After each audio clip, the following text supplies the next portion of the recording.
Once I brought the files into Premiere, I got started by making subclips of the main clips. So for the marching cigarettes here would be an example that I want just this point from in to out, so I made a subclip of that and started bringing them over and populating the timeline.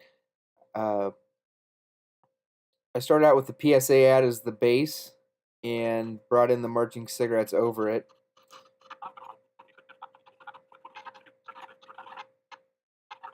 And then I started splicing clips together so that I could have things timed out where I wanted them, where I bring in the cigarette pack wrapping itself and kind of going up in smoke.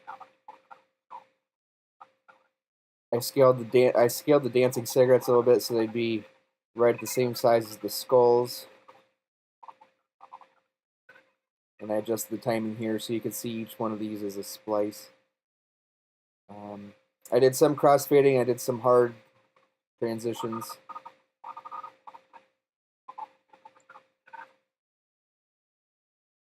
Just based on the music.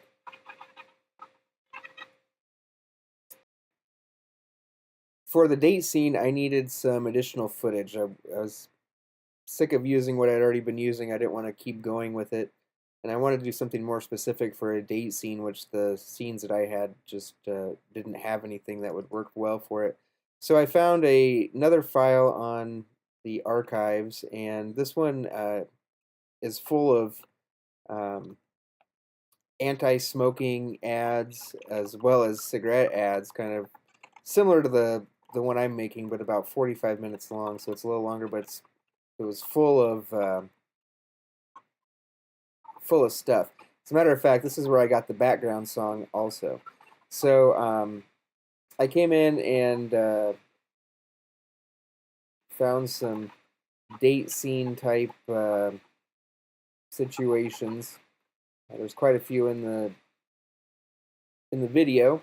So I started splicing those together, and then when the horns hit in the song, I brought up the dancing cigarettes just as a little accent.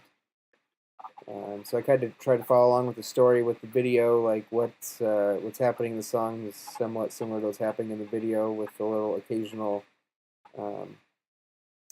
dancing cigarettes breaking in, and then it goes out to the final chorus, and that's the end. I made the decision to apply all my effects at the very end, mainly just because of time. This is a short project, and I just wanted to put some subtle effects on, nothing too laborious. So the way that I did it was to bring in my assembled file, and I duplicated it a couple times, and I applied my effects to these two layers. And the reason why I did that is because I can control the opacity and also the blending mode, so that gives a completely different look to some of these effects, which is kind of what I was going for. I want it to be fairly subtle, fairly simple, and not noticeable, and I want it to go along with the old-time feel of the video clips.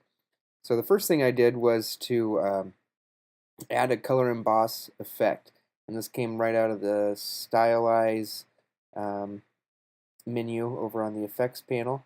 And so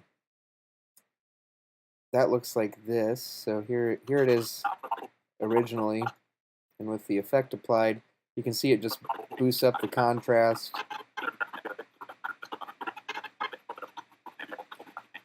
and gives it a fairly simple look.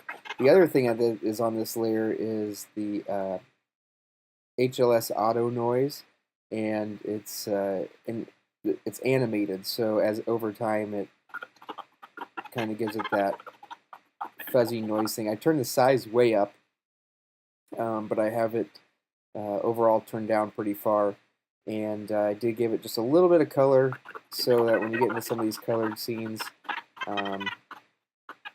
you end up with a little bit of the colored noise effect.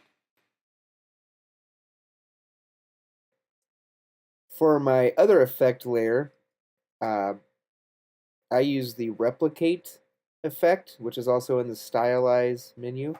And what that does is it just will replicate your image multiple times across both width and height. So right now I've got it set to 2. If I turn it way up, you'll see it copies it multiple times. I just left it at 2. This was just a really short effect that I used at the intro, so it fades out right away. Now, I'm a feller with a heart of gold with the ways of a gentleman, I've been told. And that just added a little bit of extra effect. Used the dancing cigarette uh, scene already in this film once, so I wanted to kind of change it up a little bit so it wasn't the same thing a second time when you saw it later on. So uh, that's it. This file is ready for export, and this project will be finished.